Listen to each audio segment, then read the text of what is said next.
Welcome back, everybody. This is Todd Sylvester with the Todd Sylvester Inspires Belief Cast. Thank you so much for joining us. I want to give a shout out to our sponsor, Veracity Networks, and my good friend Drew Peterson. Thank you for believing in me.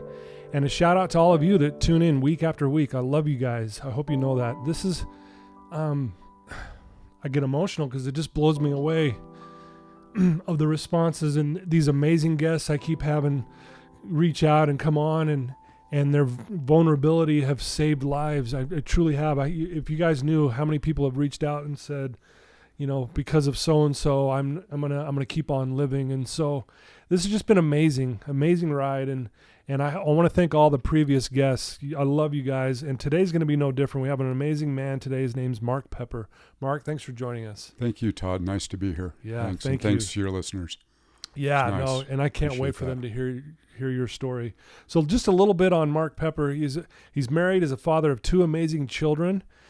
He's been a licensed clinical medical health counselor for 15 years. Mental health counselor. Did I say it wrong? You said medical health, but See, I told you we would cross screw those up. boundaries. Yeah. Yeah. So mental health. Sorry, you've been clean and sober from all mind-altering substances for 18 years, which congratulations Thank you. on that. That's Thank you. amazing. It says here you lost your father a little while ago, and I'm sorry for your loss Thank you. there. And It's kind of an interesting part of the story. yeah, we'll talk about that. Yeah. I know that. And then you work for a nonprofit assisting justice involved folks reentering society with skills and support. Well, that's a beautiful thing. Thanks. And then you've worked in the substance use treatment industry for the past 17 years. Yep. So wow, It's been quite a journey. Quite a journey, a lot of experience. Yeah. And I can't wait for people to hear your amazing story. Well, thank you. So why don't we start with, where did you grow up, and tell us a little bit about your childhood. Okay. Well, I grew up kind of close to here, actually. I grew up in Olympus Hills. Oh yeah. Beautiful area. I'm adopted. Okay. So I was adopted by my parents, who I have an older sister and a younger sister that are both biological kids of my parents. Okay. So I'm in the middle. I'm the boy, and was raised Jewish. Okay. Grew up as a Jewish kid in Salt Lake City. How was which that? was interesting culturally. Oh yeah. I think there's a lot of confusion about what Judaism is, even amongst us Jews. Okay. So it was interesting. I got some resentments against the Mormon Church that I've worked on and that have worked through. But I had an interesting childhood with that because I was really quite a religious kid. So you were really dedicated. I Yeah. went to Sunday school. I went to Hebrew school. I had a bar mitzvah. I sort of did the whole thing. It was really quite a nice time of my life. Grew up. I was kind of a little behavior problem kid. Okay. They didn't have ADD in the early 70s. It wasn't really a diagnosis, but I would have been considered that for sure. I was pretty smart back then. I've killed some brain cells, but I was a smart kid, so I'd finish my schoolwork and then I was bored and I would goof around. Just get into trouble. A little bit of so to trouble. speak, yeah. Elementary school, Okay. junior high. We moved in my 6th grade. I moved to the Avenues area. And shortly thereafter, I discovered alcohol and drugs. So like 6th, 7th grade. So pretty young. Pretty young. And Yeah. there's a story behind that may or may not be relevant. But to me, it was sort of the focus of my drinking. So my parents, as a troubled kid, I was sent to therapy. Right. And I saw this psychiatrist for probably 4 or 5 years on and off. And the best part of that was that on Tuesdays I got to miss a little bit of school. Right. You're like, well, at least I don't have to go to school. Right. Until 10 or whatever time it was. But my mom would take me, and it turns out she ended up marrying that guy. She had a fling with him, and my parents got divorced, and then he got divorced, and then he moved into our lives.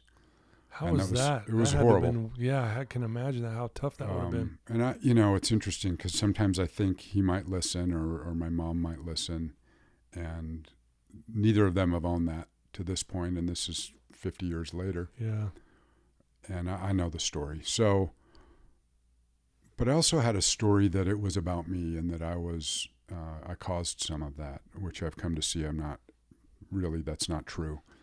But that's what you were telling yourself back then, kind of like back then, almost until I was 40. Really? Like it's a story I had for a long time. Wow.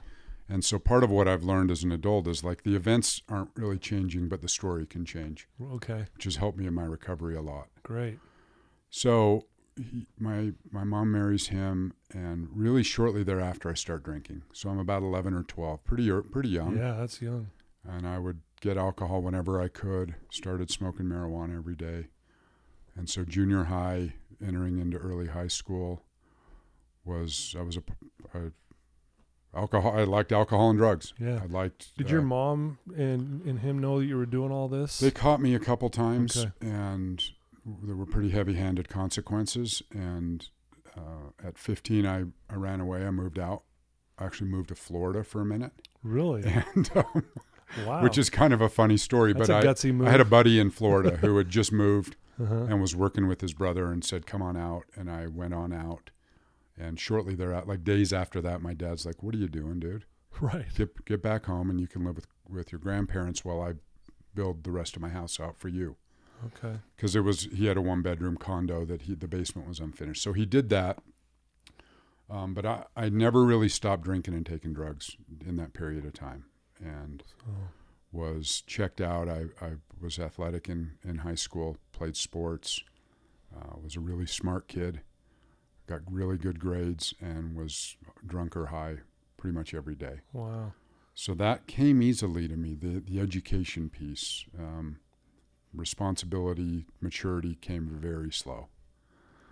So I sort of thought I could get by on brain power and alcohol, Yeah.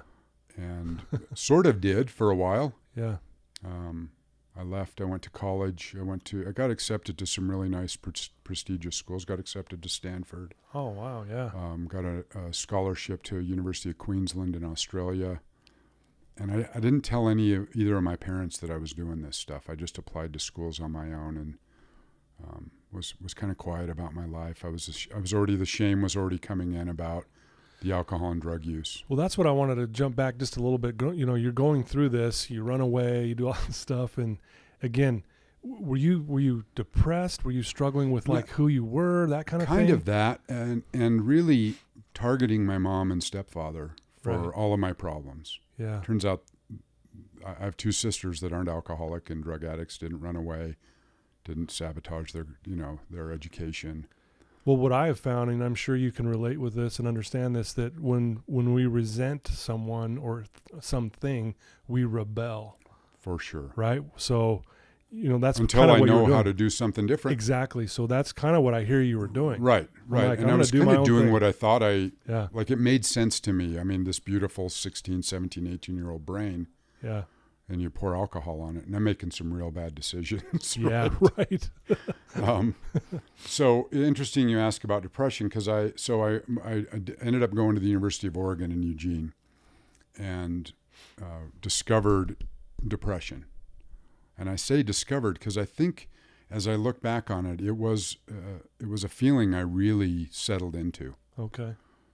To say I liked it might be a little out there, but I was really comfortable in a self-piteous, depressed state. Wow. And from 18 till about 40, I was pretty severely, could have been clinically depressed. Yeah. And I was medicating and treating that with alcohol and mostly cocaine and hallucinogens. So not really a good medication for depression. No. And I didn't know that. I didn't know that they went hand in hand. I didn't know which came first. Am I depressed because I drink so much? Or do I drink so much because I'm depressed? It was a bit of a conflict in my brain. So I moved a lot in my 20s. I did a lot of geographic changes, thinking by the time I was 21, I was looking to get I needed to stop drinking. I knew I had a problem. I knew I had a problem before that, but it started impacting some relationships in my early 20s. And I'd moved to the University of Colorado, transferred to Boulder, Colorado. Based on an article in Playboy that said that they were the #1 party school in the country. Are you serious? In That's 1982. And so I made a beautiful decision all by myself with my beautiful brain. You should go to the biggest party school in the country. I keep hearing you did this a lot. You just made when you ran away to Florida, you didn't just really made up your mind. consult a grown up. I'm going. Right. No one's going to tell me what to do. Rather impulsive. Right. Yeah, it sounds like that. For sure. Again, like I drank and used, sort of impulsively. Right. So I lived really a crazy life in Boulder with lots of drugs and alcohol, and ended up moving to England to get sober, which didn't last more than 2 or 3 days. Back to Boulder, to San Francisco, to So Salt Lake. so why did you go out there? Just did you feel like this would be a way to just kind of get away from your environment? I wanted to stop drinking. I mean, I really could see the problem of alcohol and drugs, and I couldn't see that it was my problem. I saw it as my environment. That I lived in a fraternity house with 65 other guys that partied like I did. And I felt if I moved, then that would be fine. I could just get away from these guys. And, sort of the saying, like everywhere I went, there I was. Yeah. I kept following myself around. And turns out the problem is in me. And I didn't know that for years after this. So I got sober at 39. Okay. So Long time my later. late 20s, mid to late 20s and 30s were really dark. There's not a lot of important events going on, just a lot of dark alcoholism and drug addiction, and turned to homelessness and panhandling, and I've lived a pretty dark, the bottom was pretty dark. So how long after you went to Colorado, how long after that did you become homeless? Like 17 years. So there's a marriage in there. There's a really crazy life for a period of time in there with heightened drug use, if that was even possible. Yeah. And just sort of getting by. I stole a lot of money, so I could pay for my habit. I didn't have a work ethic or didn't work much. My little periods of sobriety, I would really struggle. Like I had more of a sober problem than an alcohol problem. Gotcha. Yeah. Me separated from alcohol for 3 or 4 days is a real rough spot. Yeah. Without a solution. Right. Right. I didn't know any other way. I thought alcohol was the problem. I thought cocaine was the problem. I thought my mom was the problem. I thought you were the problem. Like, yeah, that victim stance is the killer, isn't it? It's killer, and it's I've come to see that I was willing to believe some things that aren't true, to the point where I would have taken my life. Really. And I think that about us alcoholics and addicts. Like, I'm willing to believe some really dark, untrue stuff. Like I'm not good enough. Yeah. I'm unworthy. Nobody could love me. I've wasted my life. Just a lot of real core beliefs I had at 39. Yeah. Like at the time I thought I was old. And now I'm 57 and don't think I'm old. So it's just perspective. It is, isn't it? And recovery has been like the greatest thing. Getting sober has been the single greatest event in my life. Wow. So obviously you have that dark period you just talked about. Yeah, and it's kind of uneventful. It's, it was just the woman I married her family had a great deal of money, my first wife, and we lived up next to Karl Malone up in the Avenue, like a beautiful, huge house, and bought cars with cash and bought a home with cash. Like it was a different lifestyle, and I was really sad. And so I've come to understand, for me, that money is not the key to happiness. Happiness is. Yeah, and I love that. I want to make this point to our listeners too, and I love that you just said that, because I think, I always ask like clients, what's the definition of success? And you get all kinds of answers, right? 1,000, and they're all good, But the real true definition should be waking up in a good mood. Right. Because here you are paying cash for the house, cars, you got it all, it seems like, right? From the outside, man, I'd like to be Mark. But here you are miserable. And miserable to a point of like real suicidality. Yeah. Most of my days were consumed with wanting to end my life. Wow. For 12 years, 13, like a long time.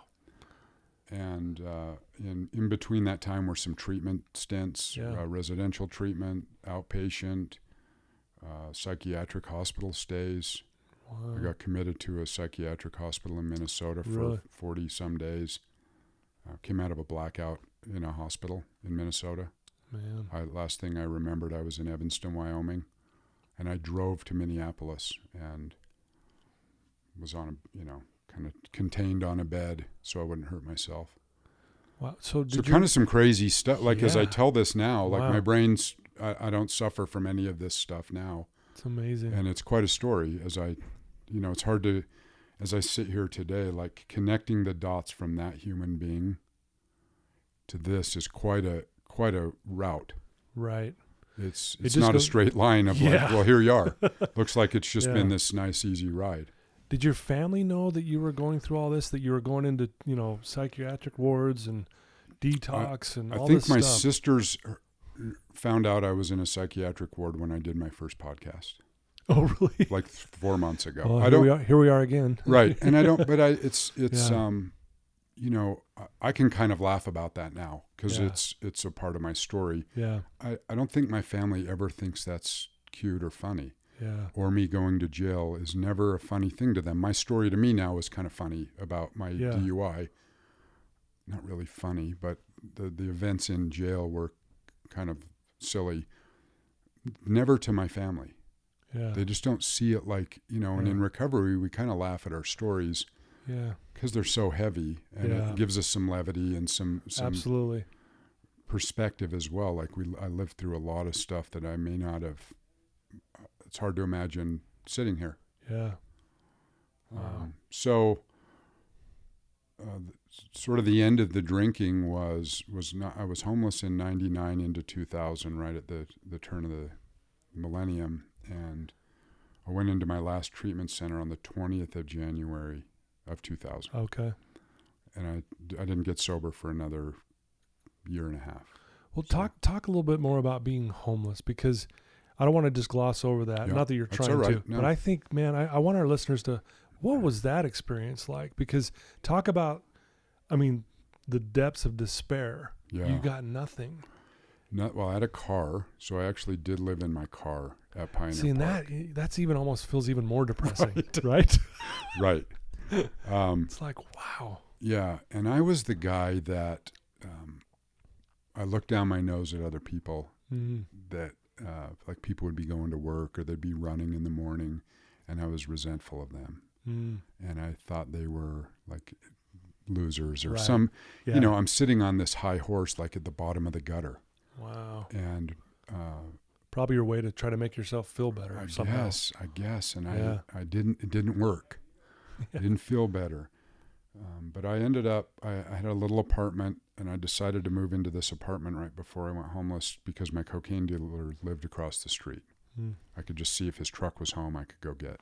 Yeah. So I had money for drugs and alcohol still, but not for rent. So my priorities had shifted Yeah. to really, for me, understanding the seriousness of the disease of alcoholism and addiction, that my brain, I'm pretty reasonably sharp guy. Like my Yeah. brain said, your car will be fine in the months of November, December, and January in Salt Lake. It's cold. Yeah. Very cold. As long as I can still get drugs and alcohol, which was my survival was, I needed that more than I Yeah. needed housing, more than I needed food. Air just happened to come, or I probably would have opted to not breathe if I could do drugs and drink. Yeah. It tells you how deep and caught into that you were. It's Wow. amazing, and so I know as I treat alcoholics and drug addicts or befriend them or work with them, like Yeah. we've got a real serious illness. Yeah. It's not a moral discussion. It's not a, ethical discussion. Like it's a disease that grips us so hard Yeah. that, my current job working with people getting out of prison, like even the consequences of spending 9 years in prison, like I've got to use and drink. Wow. And so I'm aware of the severity of this disease, Mm-hmm. that it's out to kill me. It'll settle for me drunk, but it probably wants me dead. For sure. And I'm Yeah. so glad I didn't kill myself. Yeah. And I'm glad you didn't either, Thanks. because look at all the good you're doing now. I really believe this, Mark, and some people might not agree, but I think life happens for us, not to us. Yep. And I think addiction is your wake-up call to your greatness. And you went through all of this, and yeah, luckily you're here. Yep. But look what you get to do now, because now you get to relate with people who are in that same boat now, and you're actually helping people, showing them the way. Yeah. I mean, that to me is greatness. It feels like it, and it feels like it's sort of a natural flow for me in recovery. Like I really love being a sober guy. Yeah. And I try to be careful not to wave the flag too loudly, but I do want people to know that there's help available. Yeah. That in the depths of the darkest despair, Like I could not imagine any sort of sunlight in my life. It Yeah. was so dark for a long time. And now I don't ever really experience darkness. And my brain kind of wants to go there, but Yeah. I've got some tools now to sort of get a reality check of Right. like your perspective is so important. But I do think the feeling of hopelessness is almost a universal feeling that alcoholics and addicts have. And I'd say for a long time Yeah. we experience that. But I do, nobody's too sick to get well. Mm-hmm. Nobody's too far gone alcoholically or drug addicted to recover. Yeah. And I believe that because if I can get sober, so can that guy. Anyone can. Yeah. And there's people that have had a much harder time than me, although I do remember how hard it was. Yeah. 5 treatment centers, probably 2,000 AA meetings before I got sober. Wow. Well, I want to talk about that too, because what led to you finally going, okay, I really want to start working on this. I need to make a change, or I am going to be dead.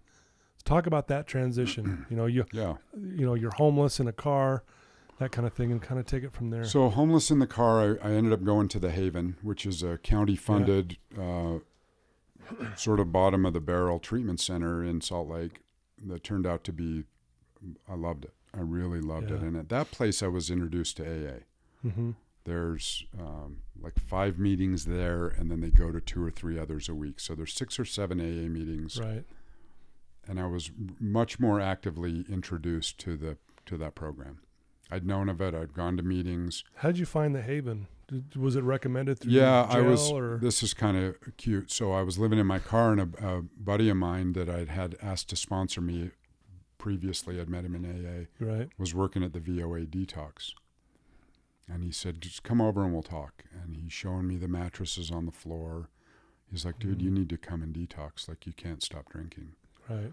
I said, I'm not living like these losers, right? Yeah, I'm better than I'm this. living over here at the park. Like, I'm in my car. It's amazing to think of that. Yeah. He's like, you want to stop drinking? I'm like, well, I've always wanted to stop. I don't think I can. Yeah. It's probably my lot in life. And the bar just kept getting lower, right? Like, wow. Yeah. I grew up in Olympus Hills and Federal Heights, and I'm living at the park. Like, I came from some resources and some opportunities for sure. And I didn't get sober at this point. So I went to the Haven. I ended up using in the Haven and staying. That I got away with it for about 30 days. Mm. Graduated 89 days in the Haven and sometime in May, I think. Most likely to stay sober. I just knew the right things to say. I'd been in treatment enough. I've been in therapy enough. I knew how to, schmooze. Yeah. And it really never served me. Like just the manipulation and the ability to do that. For sure. I didn't know that's what I was doing because it felt like a survival skill. Like I wanted people to like me so badly. Mm. And I wanted some hope so badly.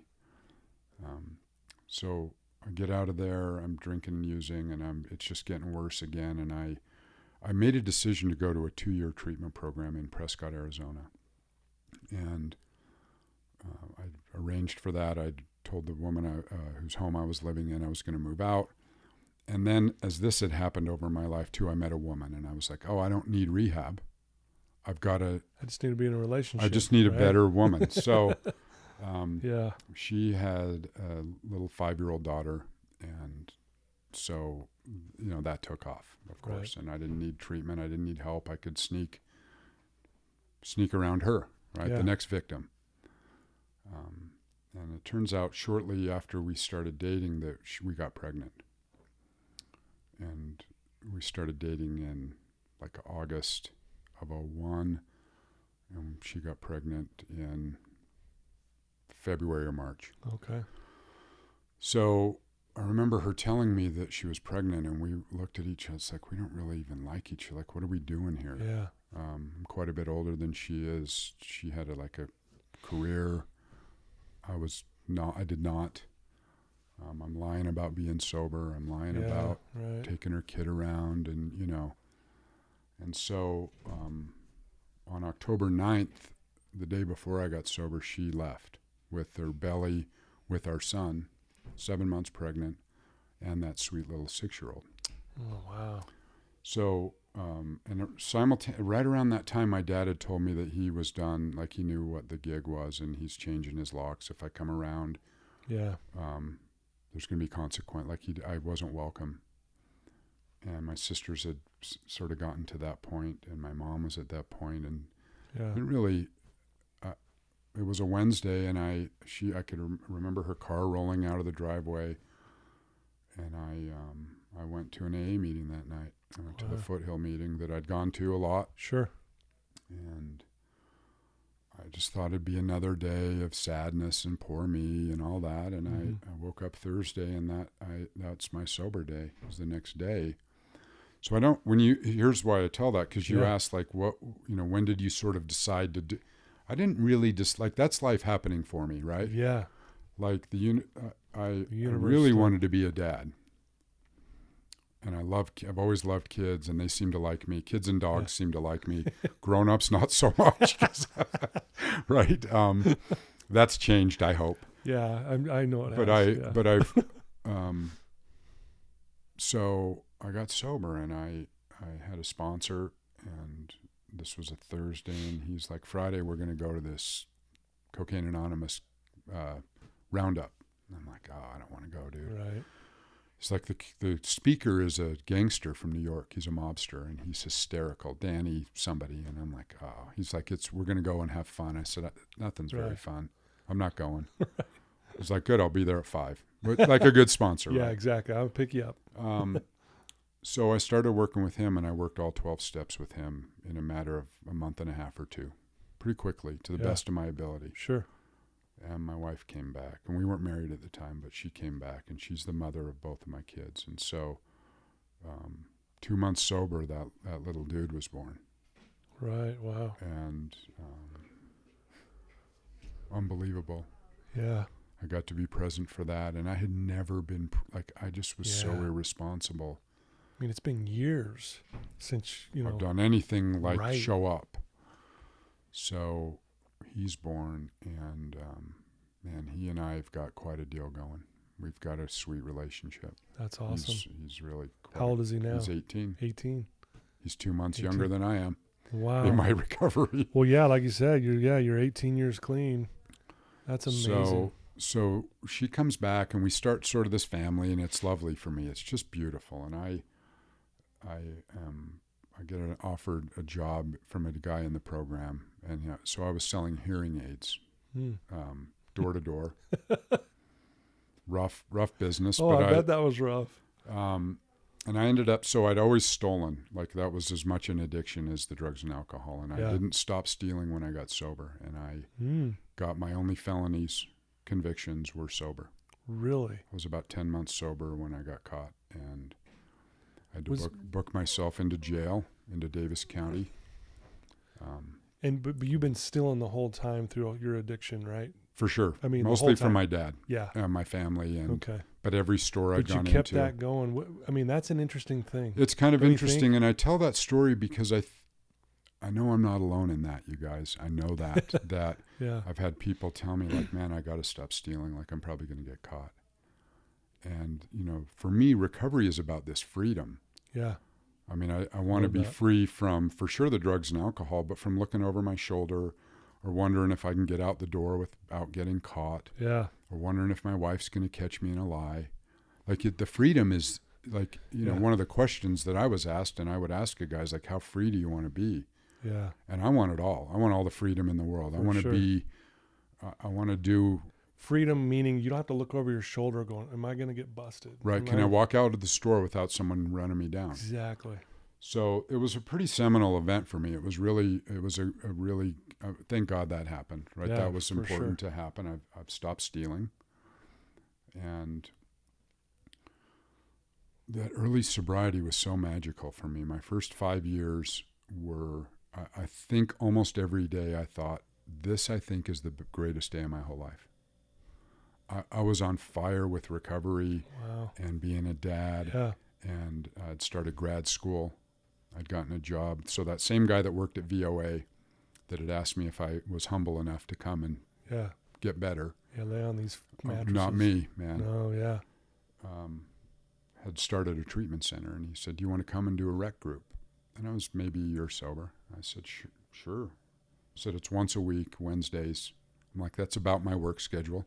Yeah. That for sure fits into my 1 day a week. I You think bet, I can pal. do it. You Yeah. bet. So that was a Wednesday rec group. And Thursday he called and said, our house manager used. Do you want to be a house manager? And I said, what does that mean? He's like, well, you cook and then you fix stuff if it's broken. I said, well, I don't know how to cook and I don't know how to fix things. He's like, great. So show up at 7. You're hired. Which is great, right? Like that's, yeah. and I love it. I worked at that treatment center for about 3.5 years and got prompted to go to grad school and Wow. get my master's degree in mental health counseling. I'd like to do medical health counseling, as you said, but Yeah. See, I knew I was right. just projecting. So those first years, like I went to an AA meeting every day. I had young children. I worked full time. And Yeah. I was a family guy. And I have people say, well, I don't really have time for a meeting. And to me, it's like if you have whatever's important, you'll do. Comes down to priorities, right? Priorities and also desperate. Like I really don't want to drink again. I'm done drinking. Like I've had my last drink, but I need to do stuff to maintain that condition. Yeah, well, I think what I'm hearing too, Mark, correct me if I'm wrong, but you have these things now in your life that you want. Right. Family, you feel the freedom you were just talking about, which was very well said. And it comes down to that motivational piece. Like when I have clients that will show up to group late here at Right. Wasatch, and I'll say, if I paid you $1,000 to be here on time every day, would you do it? And they're like, oh yeah. See, it all comes down to what do you really want here? Right. And what I'm hearing, Mark, correct me, you started wanting this good stuff finally. Right. Right. Well, and even further along that line for me is I needed, and this is a lot of the work I do is sort of this, like what gives me purpose and value and Yeah. meaning as a human Love that. being, as a man, as a sober man, as a dad, as a son, as a worker. And Yeah, I love in that. grad school, I got to focus on sort of the existential piece of like, Yeah. what's your meaning? What is your purpose? Yeah. And so far, it seems like this is my purpose, and I'm open to change. Yeah. That's part of the freedom, right? I don't want to be stuck in. I worked in rehab for a long time, and I'm not currently. I sort of thought I would until I retired, and so I got a new opportunity, and I want to just be open. Yeah. I think there's a lot of ways to help people and sure. to grow. So you do this rec class though. Is that when you were kind of like, man, I really want to rub shoulders with this community? And Well, and I was in AA specifically, and then this Right. guy, and you don't get paid in AA, thank Right. goodness. So this guy's like, we'll give you, I was probably $9 an hour, right. Yeah. which was $9 an hour more than the zero I was making. Right. And I still had this felony stuff kind of chasing me down Yeah. and was concerned about what I could do with my life with felonies. Mm-hmm. And so I went to work, and he and his brother own the facility, and it's a well-known treatment center here. And his brother was the therapist, Okay. and I had partied with this guy quite a bit Really? before, and I'm like, so that guy's making $40 an hour, and I'm making $11. Yeah. And And it was sort of that interesting, the money and sort of the effectiveness. And I wanted to be a professional, and I'm 41 years old. Yeah. Again, thinking I might be too old, but the people around me were like, well, you're going to be 44 at some point. What if you're 44 with a master's degree? Well, I love that. Like, or do you want to then say, well, now I'm too old and be old? Yeah. And I don't think we're ever too old if we think that. Right. And if I think I'm too old, I probably am. And if I don't think I am, I'm probably not. Yeah, I love And there's that. a lot of power in that. Oh, yeah. So Love that it. facility was great. I had a great time there. I really had a good time. And I've opened a couple treatment centers. I've been the initial clinical director at some treatment centers, and I've been a line staff, and I've been a director of outpatient. I've really had a nice. You've been the fixer-upper guy? Well, sort Yeah, of. I right? might have been the not fixer-upper guy too. One of the things that really is nice for me that I've learned in my recovery. So that first job, Yeah. those guys were friends, and I'd gotten a review on a Friday, a really nice review and a bit of a raise, and then Monday I was let go. Oh, wow. And I was a little confused, but I thanked them. In the moment, I thanked them for this opportunity, which to me is my recovery in action. Yeah. I ended up going back to work for them. Yeah. So there's been 2 facilities where I have been fired from that rehired me. And I say that because what I wanted to tell these guys to do was to go F themselves, right? Like, they fired me, and don't they know who I am? Yeah. Or how do I not fit into your plans? Or, Yeah. but I somehow was able to thank them for this opportunity, and I knew that other doors would open. All of the men around me were like, congratulations, you got fired. It's like, no, you don't understand. I got little kids, and Yeah. they're like, no, something really amazing's about to happen. Really? Nobody was like, oh, that's too bad, Mark. No, I don't have those people around me. They're like, when life this is happening for you. Yeah, I love it. You can't see that. The universe can. Yep. Just Love buckle up, dude. Something amazing, and it continues to happen. it. Yeah. So here I am on a Thursday with you, like it led to, like it's all know. of this. Isn't that crazy? So I'm, again, I want to stay Love open, and I want to stay sure. helpful, and I want to just touch a little bit on Please. some family stuff. So Yeah, please. I've got a really loving 2 sisters and my dad passed in the end of November, right before Thanksgiving, and Sorry to hear that. and it's interesting. So the last podcast I was on, they started it with like, what's new and good? What's new and good? And I said, my dad passed away. That's what's new and good. And I didn't plan on saying that, but it has been, my recovery was probably one of the neatest things that ever happened to my dad. Wow. That he got a sober son back. And I treat a lot of men, and I'm with a lot of men in AA and in recovery. Mm-hmm. And imagine being a sober son and a sober brother and a sober dad or uncle. And I've been able to gift my family my recovery, right? And it's right. They benefit so much from my sobriety. My ex-wives, I have 2 of them, benefit greatly from my recovery. Yeah. Where both of them are happy I'm happily married, and they are, I just have this, the recovery program is like, my sponsor said this beautiful thing to me at like 9 months. He said, you know what happened to you, Pepper? He goes, you came into AA and then AA came into you. Ooh, love that. Or you came into recovery and then recovery comes into you, and it becomes a lifestyle. Yeah. And it's, which includes like telling the truth, Yeah. being helpful, Not stealing. not stealing.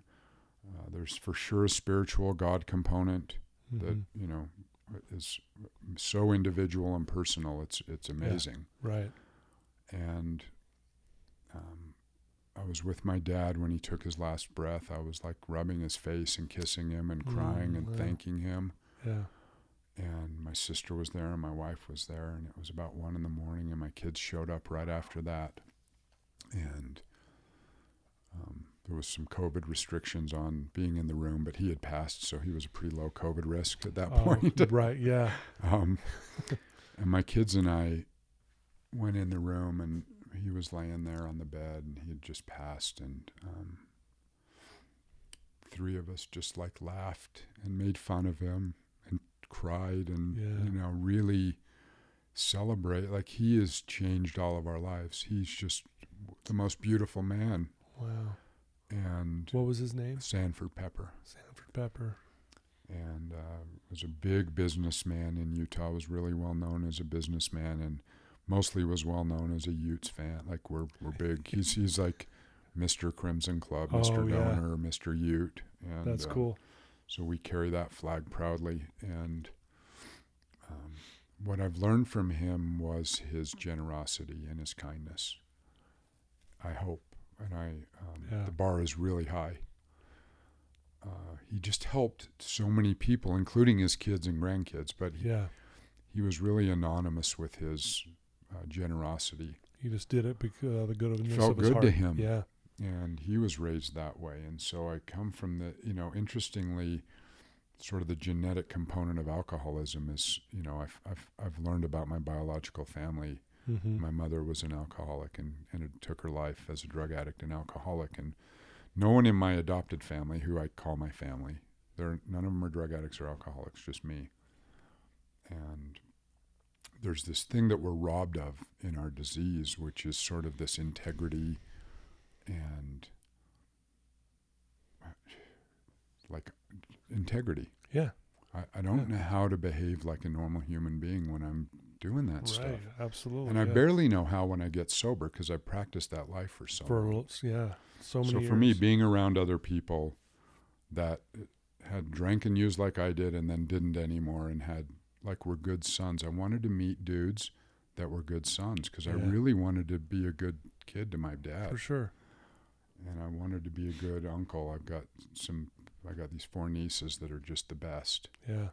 And my sisters and I are really close, and we've had a really good time since my dad passed. Yeah. Like the mourning and the grief has looked like joy and gratitude, which is amazing to me. It was amazing. He was my very best friend and my hero, and I thought I'd be sort of hysterical when he passed, and it hasn't been that. And I know I miss him. I want to call him. Sure, I called him every day. I had the great fortune of rubbing his feet a lot and helping him in the shower, things that I would never think I would want to do for any human being. Right. And I relished when he asked me to come rub some balm on his feet, and I was like, I thought no. I said yes. And I'm doing that, just crying like, my God, I get to rub. Wow. Like, thank you, Dad, for letting me do this. Yeah. The universe doing for me, right? Yeah. Because I'd never volunteer to rub my freaking old dad's feet, right? They're gross. Yeah. Right. And so I don't always know what's best for me, right? Yeah. Which is why I've sort of been taught to say yes. Yeah. Someone asks for something, I just want to be helpful. What I'm hearing from you, Mark, is just your humility. Thanks. I mean, it's beautiful. It's really powerful. It's making me a little bit emotional over here, and I love how you're just like, hey, I'll do what I need to do here. If another opportunity opens up that's good, I'll go in that direction, but I'm going to do the right thing here. And I don't know. I just love that. Thank you. And I just want to help people. I mean, I think so the guy that invited me to that Cocaine Anonymous thing is the guy my family would say that's the guy that saved Mark's life. So I think of that one man, and there were other men around and some women, but that took the time to help me recover. Yeah. And as a result of that, I know I've been in a lot of people's lives in recovery. And so they helped one dude, me. And as a result, if I could help one guy that wants to go, and I have, because I sponsor guys that work in treatment centers that I know change lives. I'm sure you've helped more than just one. Right. But your point. Which everyone is worth it. If you're listening and you're struggling, I didn't imagine I could ever touch anyone's life other than that guy. We don't ever want to see that guy again. Yeah. And, some hope, and, we all have our own path. Not everyone's going to do whatever, but everyone's worth it. Yeah. And I believe that, and my version of spirituality is nobody is more deserving of God's love than anyone else. Yeah. Even the people I don't really like or get along with, they're still children of God or of the universe. Yeah, sure. What if we just treated everybody as if I knew that you were having some struggles and that you just needed a hello or a fist bump or a good morning or something simple. Yeah. Well, it reminds me. I think we're all capable of that. For sure. And I love that you said that, because that reminds me, it's compassion. And what does this world need more now than ever? When we look at what's going on, boy, don't we just need compassion more than anything? Especially for the people that we don't agree with. Yes, that's what I'm saying. It's easy for me to love my dudes. Yeah. And politically and culturally and all this other stuff. That's who needs it the most. I know when I'm compassionate, I don't even know if they benefit. I'm certain I do. Yeah. And when you have that feeling or that connection, you don't care what political affiliation they're in. You don't care what religion. You don't care. It's you don't even care if they went to BYU soul. or like BYU. It doesn't. I mean, that's a tough one to get over. No, just kidding, BYU fans. Right. I'm sure you're listening. And there's a few. But no, I so well said, Mark. I love this, man. This is amazing. Thank you. I want to ask you, you said it briefly just a minute ago. I know there's someone listening right now who is struggling. Yeah. and they are in a dark place. They might feel like, I'm a lost cause, kind of like what you felt. You're living in your car and you've been through all of this stuff, and you're just like, well, thinking of killing yourself. What could you tell them right now that might be able to help them maybe wake up a little bit to the point where they can maybe get out of this, darkness they're in? Yeah, and I'm really careful with that because I think, think about your family. That doesn't really help. Yeah. People love you. That doesn't really help. Right. My experience with people that are having a hard time, and it's hard to do that in this forum, but I would just want to listen. I want to offer my ear. Okay. And find somebody that will just listen, because I think one of the things that really was missing for me, I did not feel understood or heard. Yeah. And I think when somebody just kind of accepted me the way I was, really messed up, and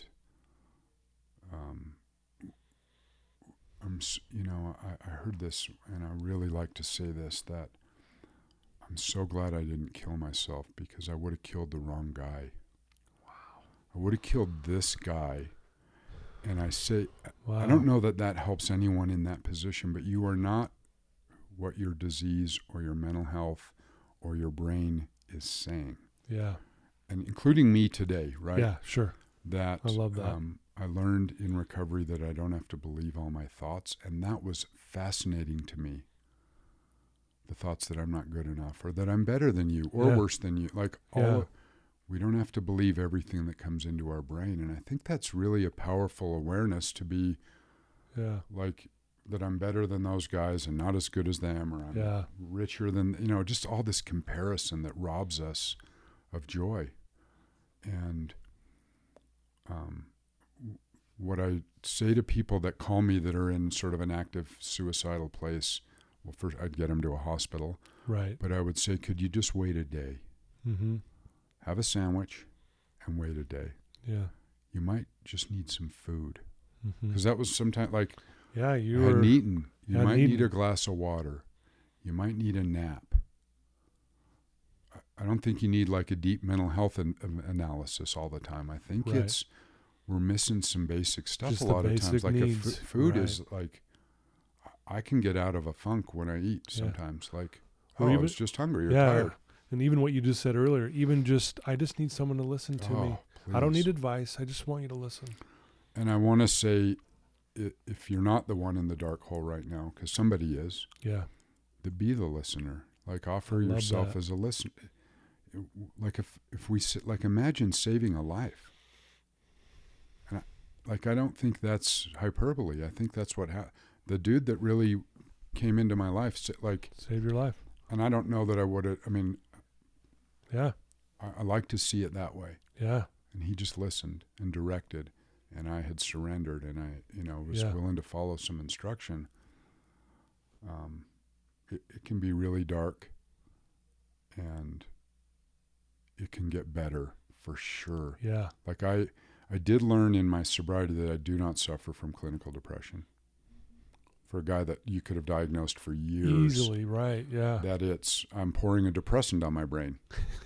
Or a stimulant. Both things cause depression. Yeah. And so I stopped doing that and started living a different life, and I'm not depressed. And I have some rough patches, but I'm not. And I really loved wearing that depression banner. I was as addicted to that. Yeah. It's I think there's a power in mental health sometimes of, well, I leaned on my mental health diagnosis to excuse some behaviors, but also some sort of lack of doing something with my life. Yeah. I can't really go back to school. I'm depressed. Can't do it. Which is, I think clinically we call that bullshit. Yeah. I think that's just not true. Right. That's so perfect. That's a clinical term. No, that's a clinical term. We say that a lot here. Right. Although I believe it, right? And I want to honor that people believe that, but also to challenge some of the stuff we believe, man. Well, and it reminds me the most powerful force in the human psyche is the story we tell ourselves about ourselves.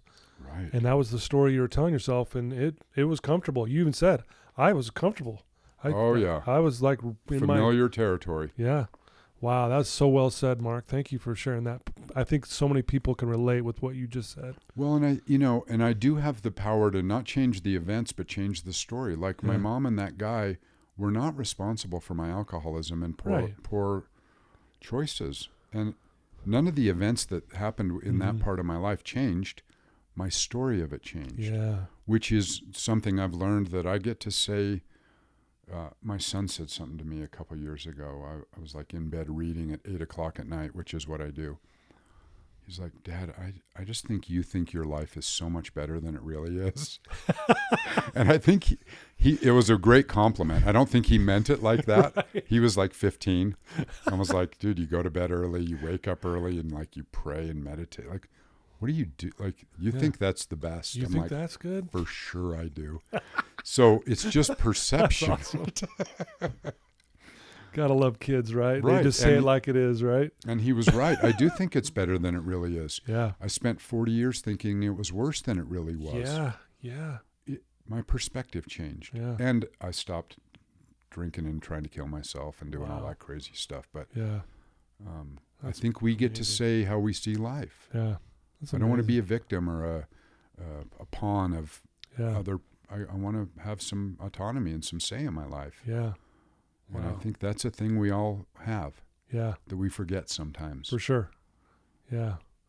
Well, so why don't we tell our listeners, like, what are you involved in? I mean, I know you're involved in a lot of things, but tell us kind of like what you're doing now, specifically, and then what future plans you may have, and you may not have any future plans. Maybe you're just gonna go where it goes. But well, the smart aleck guy wants to say I'm sitting on a couch talking to you right now. Be smart aleck. I don't care. Because I kind of am one. So I work for a nonprofit that a buddy of mine is the CEO of, and it's called Persevere, and it's designed to help inmates be employed. It's a software company that's created software to teach coding in prisons. Oh wow, cool. So that's the hard skills, and the soft skills are what I work on, are the family reunification, emotional wellness, recovery. Very cool. As they come out, and even as they're in there, and COVID's affected our ability to kind of get into the prisons, but remotely, and we've got people coming out, and that's growing beautifully.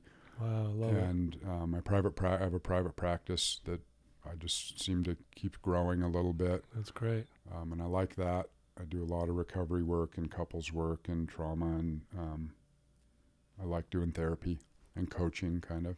That's awesome. And where I want to go, I sort of have a dream, my wife and I got married a year ago, right about now. Congratulations. To this woman I've dreamed of marrying for 30 years. We dated a long time ago, and we both understood that I needed to have a couple kids and a couple of wives, and for sure get sober. Get it figured out. She grew up as well, and so she is the light of my life. Like, we have this great life, and I'd like to kind of imagine like living on the road with her. Okay. And sort of vagabonding around and following the sun and living in your car again, right? No, well, a bigger car with some beds in it. And a kitchen. Maybe a shower and showering's overrated for sure.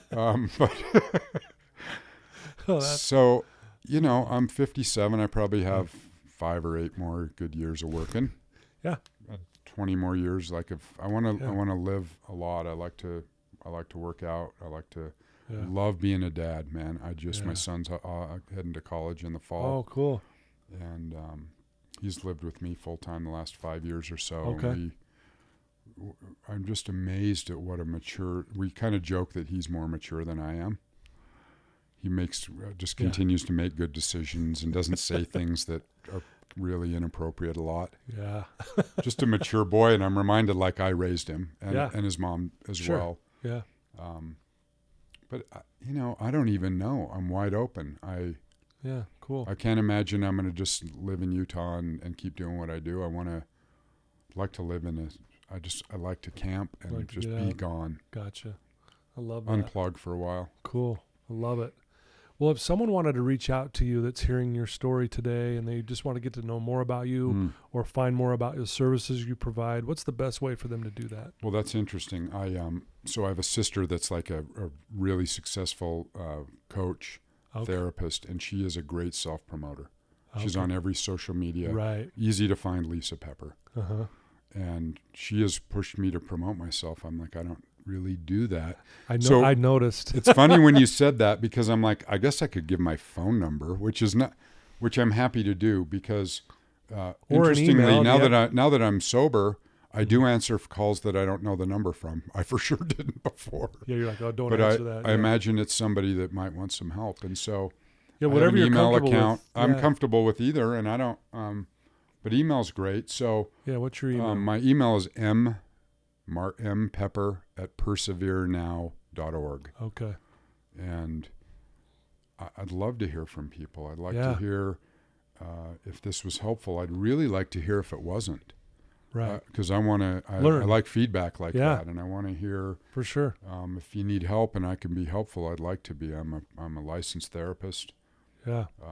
I'm also an AA guy that helps people in recovery, and I have a lot of resources that if it's not me, that could be somebody. Well, I'll tell I you, wanna, man. a message I'd like to say is you're not alone. I remember hearing stories like mine when I was in that place, and I was like, I couldn't imagine somebody suffered like I did. Yeah. And it was helpful to like, Right. oh, there's other people that like are like so sad and so lonely all the time. Yeah. Now, I don't want to say that felt good, but it felt good to hear from somebody that could relate to that, Can because I relate. really thought I was alone.